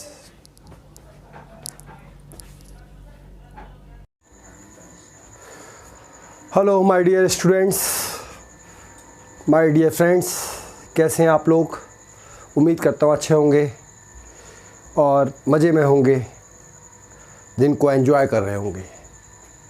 स्वागत करता हूँ आपके अपने YouTube चैनल ग्रामेटिकल गाइडलाइंस पर, जो कि आपके लिए, आपकी सपोर्ट के लिए बनाया गया है, जिसके माध्यम से मैं आपको इंग्लिश के basic rules, basic to advance तक बताऊंगा और आज के सेशन की शुरुआत करते हैं एक शानदार मोटिवेशनल कोटेशन के साथ जो इस प्रकार है। Fail does not mean fail but it means first attempt in learning. Fail का मतलब फेल होना नहीं होता, but it means first attempt in learning. So अपने लाइफ में अपने गोल को लेकर एनर्जेटिक रहिए, अपने गोल को सेट करिए, अपने विज़न को सेट करिए, अपना विज़न बनाइए और उसके लिए डट के मेहनत करिए। तो हमारा आज डे 6 है, जिसमें आज हम डिस्कस करेंगे इंग्लिश वॉवेल्स एंड कॉन्सोनेंट्स और हमारा प्रेजेंट का इंडेफिनिट, कंटिन्यूअस, परफेक्ट कंप्लीट हो चुका था। Perfect, present perfect, continuous tense आज हमें करना है। मैं फिर आपको रिपीट करता हूँ स्टूडेंट्स, टेंसेस 3 टाइप्स के होते हैं। प्रेजेंट टेंस वर्तमान काल, पास्ट टेंस भूतकाल और फ्यूचर टेंस भविष्य काल। हर टेंस की 4 काइंड्स होती हैं, इंडेफिनिट, कंटिन्यूअस, परफेक्ट और परफेक्ट कंटिन्यूअस। हर काइंड्स में 3 तरह के सेंटेंस मिलेंगे। अफर्मेटिव, जिसे हम पॉजिटिव सेंटेंस कहते हैं, निगेटिव और अफर्मेटिव यानी पॉजिटिव सेंटेंस जिसमें पॉजिटिव रिप्लाई होता है, निगेटिव जिसमें रिप्लाई नो में होता है, एंड इंट्रोगेटिव जिसमें क्वेश्चन मार्क लगा होता है। Is it clear? इस चैनल के माध्यम से, जो कि आपका है, आपकी सपोर्ट के लिए बनाया गया है, मैं आपको बेसिक टू एडवांस तक लेके जाऊंगा, क्योंकि इंग्लिश में बहुत कुछ चीज़ें सीखने की हैं और सो फार एज 2 चीज़ें अलग अलग हैं, grammar as well as fluency in English. Grammar एक अलग मैटर है और फ्लुएंसी इन इंग्लिश एक अलग मैटर है। ग्रामर का फ्लुएंसी से कोई मतलब नहीं है, क्योंकि जब आप किसी से फ्लुएंट वे में बात करते हैं तो वहाँ पर ये मैटर काउंट करता है कि आप उसको कितने कॉन्फिडेंटली, कितने मोटिवेटेड होकर बात कर रहे हैं। ग्रामेटिकल मिस्टेक, ग्रामर की नॉलेज होना बहुत ज़रूरी है, लेकिन जब आप किसी से बात करते हैं तो वहाँ पर इतना इंग्लिश का रोल प्ले नहीं होता। वहाँ आपको सेंटेंसेस को फ्रेम आउट करना होता है और अपनी बात को इस प्रकार से एक्सप्रेस करना होता है कि दूसरा उसे समझ सके। स्पोकन इंग्लिश में फ्लुएंसी होना आपकी सराउंडिंग पे डिपेंड करता है कि आप किन लोगों के बीच में रहते हैं, किन लोगों से बात करते हैं, आपका मेजर टाइम किन लोगों के बीच में स्पेंड होता है। Are you getting my point? Hoping you are getting. So ज़्यादा समय ना लेते हुए मैं आज के सेशन को स्टार्ट करता हूँ। सबसे पहले हम डिस्कस करेंगे वॉवेल्स एंड कॉन्सोनेंट्स पर। हमारी इंग्लिश की अल्फ़ाबेट में 26 लेटर्स होते हैं। सबसे पहले तो अल्फ़ाबेट होती क्या है ये समझिए। अल्फ़ाबेट को हिंदी में कहते हैं वर्णमाला। अंग्रेजी की वर्णमाला में 26 अक्षरों का प्रयोग होता है। अक्षरों को कहते हैं लेटर्स। ABCDEFGHIJKLMNOPQRSTUVWXYZ। ये 26 लेटर्स में 5 वॉवेल्स होते हैं। वॉवेल्स को हिंदी में कहते हैं हिंदी में कहते हैं स्वर। वॉवेल्स केवल 5 होते हैं, AEIOU। 5 स्वर वॉवेल्स को स्वर कहते हैं। 5 स्वरों को छोड़कर वर्णमाला के शेष 21 अक्षर व्यंजन कहलाते हैं। ये निम्नलिखित हैं: BCDFGHJKLMNPORSTUWXYZ। ये सारे अक्षर कॉन्सोनेंट कहलाते हैं। अब सवाल ये है कि इंग्लिश का कोई भी सेंटेंस या तो सार्थक होता है, यानी सार्थक शब्द होते हैं, कुछ शब्द सार्थक होते हैं जिसे हम मीनिंगफुल वर्ड्स कहते हैं, और कुछ निरर्थक शब्द होते हैं, मीनिंगलेस वर्ड कहते हैं। जैसे मैं कहूँ C+A+T = कैट, D+O+G डॉग। इसका एक मीनिंग निकल रहा है, तो ये शब्द मीनिंगफुल वर्ड है। अगर मीनिंगलेस वर्ड की बात करूं तो A + T + C कोई वर्ड नहीं बनता, E + H + N इससे भी कोई वर्ड नहीं बनता, ये निरर्थक शब्द है। Are you getting my point? मैं आपको पहले बता रहा हूँ स्टूडेंट्स कि इस चैनल के माध्यम से जो आपकी सपोर्ट के लिए ही मैंने स्पेशली बनाया है, स्टूडेंट्स की स्पेशल रिक्वेस्ट पे बनाया है। ऑफलाइन मोड पर ही मैं पढ़ाता था, लेकिन डिजिटली पढ़ाने की नीड को देखते हुए, ऑनलाइन मोड पर पढ़ाने की नीड को देखते हुए मैं ऑनलाइन प्लेटफॉर्म पर आया हूँ सिर्फ आपके लिए। तो आपको ही इस चैनल को सपोर्ट करना है, लाइक करना है, शेयर करना है, सब्सक्राइब करना है और बेल आइकन को दबाना तो कतई नहीं भूलना है, क्योंकि लेटेस्ट अपडेट्स जो भी मैं डाउनलोड करूँगा वो तभी आपके पास पहुँचेंगी जब आप मेरे चैनल को like, share, subscribe and bell icon को ज़रूर दबाएंगे। आपका चैनल है, आपके लिए है, आपको इसे सपोर्ट करना है, आपको इसे आगे बढ़ाना है। अब अगर मैं बात करूं प्रेजेंट परफेक्ट कंटिन्यूअस टेंस की, क्योंकि हम प्रेजेंट के इंडेफिनिट की, कंटिन्यूअस की, परफेक्ट की बात ऑलरेडी कर चुके हैं। आज हमारा डे 6 है। आज हम बात करेंगे प्रेजेंट परफेक्ट कंटिन्यूअस टेंस की। तो प्रेजेंट परफेक्ट कंटिन्यूअस टेंस में थोड़ा सा आपको समझना पड़ेगा स्टूडेंट्स कि कार्य पिछले समय से आरंभ होकर वर्तमान समय तक जारी रहता है। क्या बताया मैंने? कार्य पिछले समय से आरंभ होकर वर्तमान समय तक जारी रहता है। जैसे मैं कहूँ, मैं 2 घंटे से अपना पाठ याद कर रहा हूँ। मैं 2 घंटे से अपना पाठ याद कर रहा हूँ। कार्य पिछले समय से शुरू हुआ और वर्तमान समय तक जारी रहता है। मैं 2 घंटे से, अगर आप कंपेयरिंग करें, मैं 2 घंटे से मतलब काम शुरू हो चुका है 2 घंटे पहले और अभी तक चल रहा है, पाठ याद कर रहा हूँ। आज सुबह से बारिश हो रही है। सुबह से अभी तक, सुबह यानी कार्य पिछले समय से आरंभ हो गया है और वर्तमान समय तक जारी है। हम 2 बजे से क्रिकेट खेल रहे हैं। 2 बजे से काम शुरू हो गया था और अब तक चल रहा है, यानी कार्य पिछले समय से आरंभ होकर वर्तमान समय तक जारी रहता है और फिर यह कार्य जारी रहने का समय भी दिया होता है। यदि संदर्भ से कार्य लगातार जारी रहने का भाव प्रकट हो तो समय की अवधि का होना विशेष महत्व नहीं रखता। इस टेंस में फॉर सिंस का प्रयोग होता है, फॉर एंड सिंस का प्रयोग होता है। निश्चित समय, अगर मैं पॉइंट ऑफ टाइम की बात करूं तो निश्चित समय के लिए सिंस तथा अनिश्चित समय यानी पीरियड ऑफ टाइम के लिए फॉर का प्रयोग होता है। जैसे 2 घंटे से, फॉर 2 आवर्स, क्योंकि अनिश्चित समय है, पीरियड ऑफ टाइम 2 घंटे से। 2 घंटे से, अब वो 2 घंटे कौन से हैं ये तो हमारा स्पेसिफाइड नहीं है ना। तो 2 घंटे से मैं फॉर 2 आवर्स, 2 बजे से, देखिए डिफरेंस देखिए, 2 घंटे से। अब वो 2 घंटे कब के हैं ये डिटरमाइन नहीं है, ये सर्टेन नहीं है, तो वहाँ फॉर का यूज़ होगा। और 2 बजे से है तो सिंस 2 o'clock यूज़ होगा। सुबह से सिंस मॉर्निंग, 1994 से since 1994। That is the difference between use of since and for.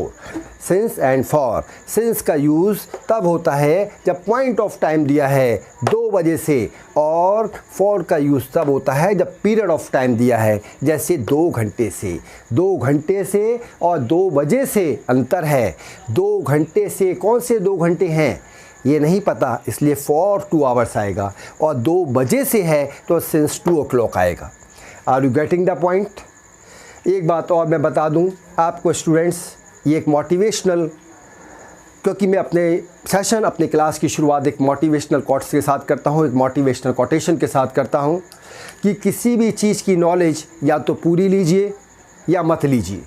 किसी भी चीज़ की नॉलेज या तो पूरी लीजिए या मत लीजिए, बीच का रास्ता कभी मत अपनाइए, क्योंकि half knowledge of anything is a very dangerous thing. Half knowledge of anything is very dangerous thing. Whether you get the complete knowledge or not take knowledge, या तो उसके बारे में नॉलेज लीजिए मत, और लीजिए तो पूरे परफेक्शन से लीजिए। कहा जाता है a little knowledge is a very dangerous thing. A little knowledge is a very dangerous thing. यदि आपको उस चीज़ के बारे में नहीं पता तो मत बोलिए, अगर बोलना है तो परफेक्शन और कॉन्फिडेंस के साथ बोलिए। That is very important. अब सवाल आता है कि प्रेजेंट परफेक्ट कंटिन्यूअस टेंस में अगर मैं सिंगुलर और प्लूरल के रूल को बताऊं, पर्सन मेरे हैं I, first person, second person and third person. Singular और पुलर, जैसे I have been reading, we have been reading. Second person में you have been reading, you have been reading. और third person में he has been reading और दे have been reading. तो इसका सीधा सा रूल्स आप अच्छे से समझ लीजिए। I you we they, I you we they और पुलर नाउन के साथ have been plus first form of verb plus ING लगाते हैं। क्या बताया मैंने? I you we they plural nouns के साथ, I you we they plural noun के साथ have been plus first form of verb plus ING लगाते हैं। He she it and singular noun के साथ has been plus first form of verb plus ING लगाते हैं। ये रूल्स है। क्या है ये? रूल्स है, और रूल्स का याद रखना बहुत ज़रूरी है। मैं आपको फिर from the very beginning repeat कर रहा हूँ कि इंग्लिश में परफेक्शन के लिए गाइडलाइंस एक टीचर अपना बेस्ट दे सकता है, गाइडलाइंस के लिए एक टीचर अपना बेस्ट दे सकता है, लेकिन परफॉर्म आपको ही करना है। इसलिए आपको प्रैक्टिस करनी है। Practice makes a man perfect. एक कोटेशन है, ए good coach can not be a good batsman and a good batsman can not be a good coach. एक सिखाने वाला व्यक्ति, एक कोच अच्छा खेल नहीं सकता, और एक अच्छा खेलने वाला खिलाड़ी एक अच्छा कोच नहीं हो सकता। Are you getting the point? मैं आपको परफेक्शन के साथ बेसिक टू एडवांस सिखा सकता हूँ, लेकिन परफॉर्म आपको ही करना है। मैं परफॉर्म नहीं कर सकता, मैं आपको गाइडेंस दे सकता हूँ। I can be a good coach but you have to perform, आपको ही परफॉर्म करना है। अगर मैं इस पे बेस कुछ सेंटेंसेस की बात करूं, मैंने कुछ सेंटेंसेस आपके लिए लिखे हैं। जैसे मैं कहूं, मैं 2 घंटे से अपना पाठ याद कर रहा हूं, 2 घंटे से अपना पाठ याद कर रहा हूं। अब ये 2 घंटे हैं कौन से? 2 घंटे सुबह के हैं, शाम के हैं, दोपहर के हैं, रात के हैं, ये तो सटे नहीं है ना। तब जब 2 घंटे से है तो फॉर 2 आवर्स होगा, और अगर 2 बजे से होगा तो सिंस 2 o'clock होगा, क्योंकि यहाँ पर क्या है? यहाँ पर पॉइंट ऑफ टाइम है 2 बजे से, और यहाँ पर क्या है? पीरियड ऑफ टाइम है। That is the difference. तो इसका आंसर होगा I have been learning my lesson for 2 hours. आज सुबह से बारिश हो रही है। आज सुबह से, सुबह तो भैया सुबह की बात कर रहा हूँ तो पॉइंट ऑफ टाइम की बात हो गई है सुबह, क्योंकि सुबह, दोपहर, शाम, रात, एक दिन में ये 4 ही चीज़ें काउंट करती हैं, या तो सुबह, दोपहर, शाम या रात। तो आज सुबह से बारिश हो रही है। It has been raining today since morning. ये बहुत इंपॉर्टेंट चीज़ है स्टूडेंट्स कि फॉर और सिंस का यूज़ में बच्चा कंफ्यूज हो जाता है। फॉर का यूज़ तब होता है जब पीरियड ऑफ टाइम होता है, और सिंस का यूज़ तब होता है जब पॉइंट ऑफ टाइम होता है। नेक्स्ट सेंटेंस है, हम 2 बजे से क्रिकेट खेल रहे हैं। टाइम दे दिया। हम 2 बजे से क्रिकेट खेल रहे हैं, दोपहर से नहीं बोला, 2 बजे से क्रिकेट खेल रहे हैं।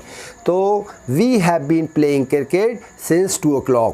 माताजी 1 घंटे से रामायण पढ़ रही हैं। अब वो 1 घंटा कब का है भाई? शाम का है, दोपहर का है, रात का है, सुबह का है, यानी कि पीरियड ऑफ टाइम की बात हो रही है, पॉइंट ऑफ टाइम की बात नहीं हो रही है। तो क्या यूज़ करेंगे? फॉर।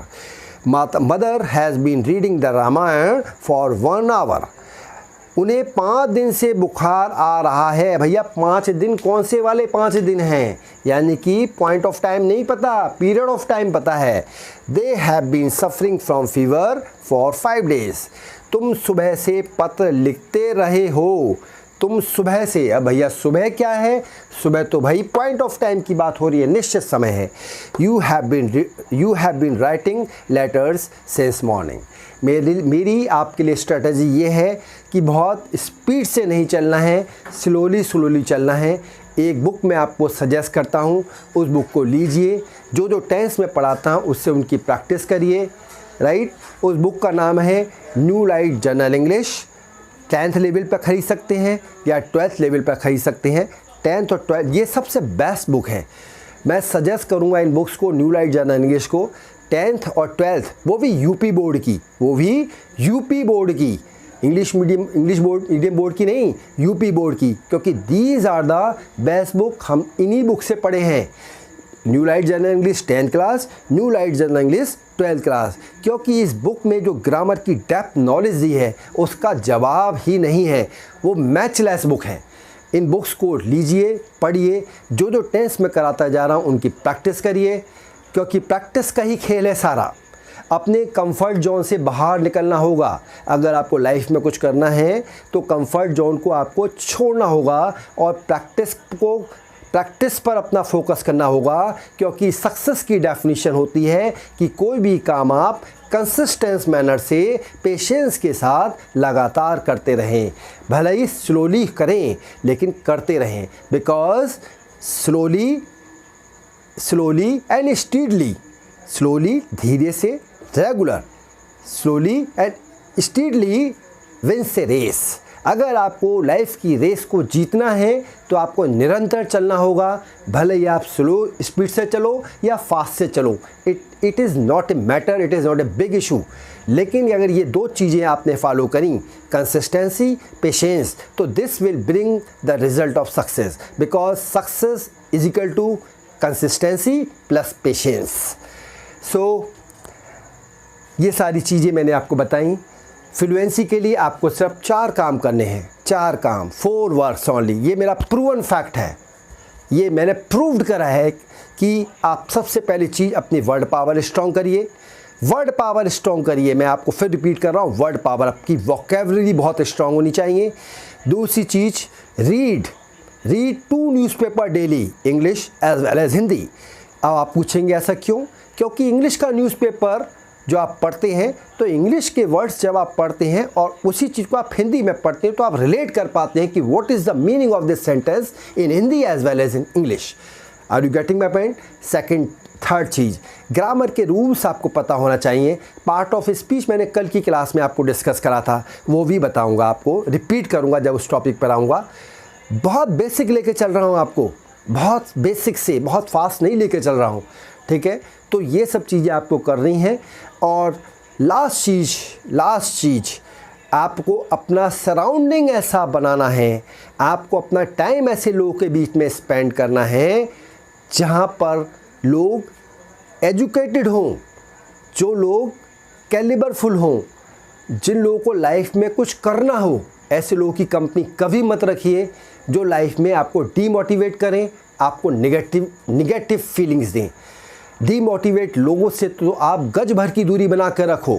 हमेशा उन लोगों का साथ पकड़ो जो आपको मोटिवेट करें, आपको अप्रिशिएट करें। Are you getting my point?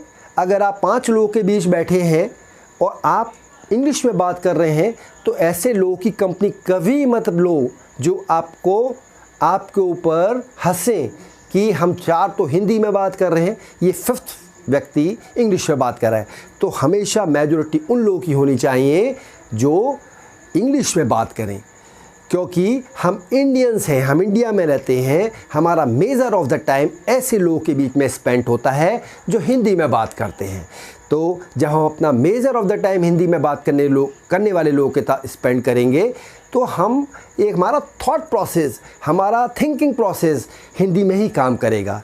अच्छा, जितनी स्पीड से हम हिंदी में किसी चीज़ को एक्सप्रेस करते हैं, बोलते हैं, उतना जल्दी इंग्लिश में क्यों नहीं बोल पाते? क्योंकि हमारी हैबिट नहीं है। तो इसको आप हैबिट फॉर्मेशन का पार्ट बनाइए। मैं आपको एश्योरिटी देता हूँ 100% नहीं, 101% कि अगर आपने अपने थॉट प्रोसेस को चेंज कर लिया तो आपके अंदर 1 मंथ के अंदर इम्प्रूवमेंट आ जाएगा। You start talking in English. English कोई बहुत बड़ा हवा नहीं है।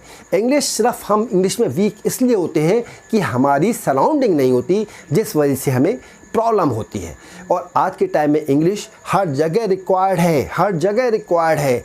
किसी कंपटीशन में जाएंगे, किसी मल्टीनेशनल कंपनी में काम करेंगे, इवन छोटी से छोटी जॉब में अगर जाएंगे तो वहाँ भी वो आपसे ये एक्सपेक्ट करेगा कि इस कैंडिडेट को इंग्लिश में कमांड होना चाहिए। तो अपना परफेक्शन, अपना कमांड, इन टिप्स को फॉलो करते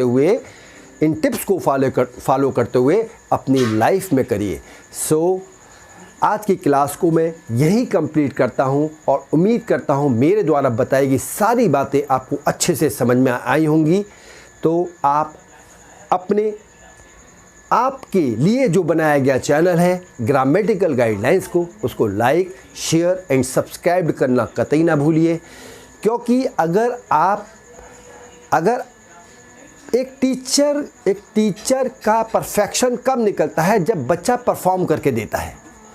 एक टीचर का परफेक्शन कब निकलता है, जब बच्चा परफॉर्म करके देता है, बच्चा उसे अप्रिशिएट करता है।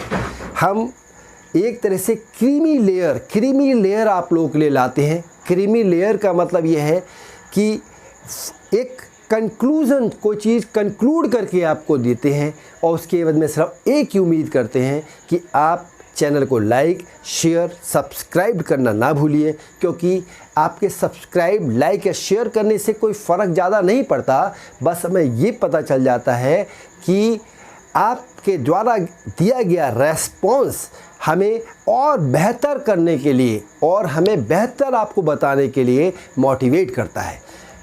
सो आप अपने इस चैनल को लाइक, शेयर, सब्सक्राइब करना ना भूलिएगा। बेल आइकन को ज़रूर दबाइएगा ताकि लेटेस्ट अपडेट्स आप तक पहुंच पाएँ। सो इन्हीं शब्दों के साथ मैं अपनी क्लास को कंप्लीट करता हूं। मिलते हैं एक शानदार सेशन में नेक्स्ट डे और डिस्कस करते हैं कुछ शानदार चीज़ें मोटिवेशनल कोटेशन के साथ। So thank you so much, all the best, have a good day, all the best.